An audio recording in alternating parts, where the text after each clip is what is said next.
Hi guys, magandang umaga. Magluluto tayo ngayon ng malunggay with banana. Tortang malunggay at lumpia na malunggay na with banana. I-blender natin yan guys. Lagyan din ng itlog. Oh, sapata ginana akong bugoy eh. Pasensya na guys. I-blender natin ng maigi. Pero durugin natin muna yung saging ha para madaling madurog. Tsaka ilagay natin sa lagayan para mahanda na natin yung pagluluto. Gusto ko talaga magluto guys, kahit ano, gusto ko lang na ma-experience kahit anong recipe na yung akin talaga ba, yung hindi ko nakikita sa iba. Tsaka simulan natin pagluluto guys, lagyan ng mantika. Tapos painitin yung mantika ha para didikit yung lulutuin natin.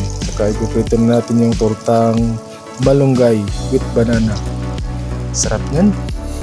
Sarap na sarap yung anak ko. Akala niya kasi guys, snack lang. Ulam pala, sabi ko ulam yan. Isaw-saw natin yan sa sauce natin, sa ketchup. Sarap na yan, pang ulam natin. Tortang malunggay with banana. Okay, ang sarap. Tapos pagkatapos nun guys, magbabalot ako ng lumpia kasi may lumpia wrapper pa sa may aparador. Sobra ng misis ko na nagluluto kami ng lumpia nung nakarang linggo. Oh, ang sarap. Ganyan lang guys, simple lang magbalot ng lumpia. Ganyan lang, ikot-ikot lang para mabalot. Medyo nalakihan ko guys, pero okay lang, at least talaga lulutuin mo. Yung apoy niya hindi mo biglain na malakas. Yung lang, sakto lang yung apoy niya para hindi masunog. Tapos maluluto talaga yung loob.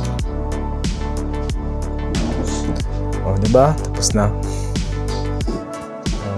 Okay guys, handa nang lulutuin natin. Ipiprito na natin yung lumpia na malunggay with banana. So ngayon, luto na yan. At ngayon, kakain na tayo ng tanghalian. Sobra pa yun namin kahapon guys. Yan. Kaninang umaga, luto ni Mader. Gulay lang ulam namin. Pampahilti.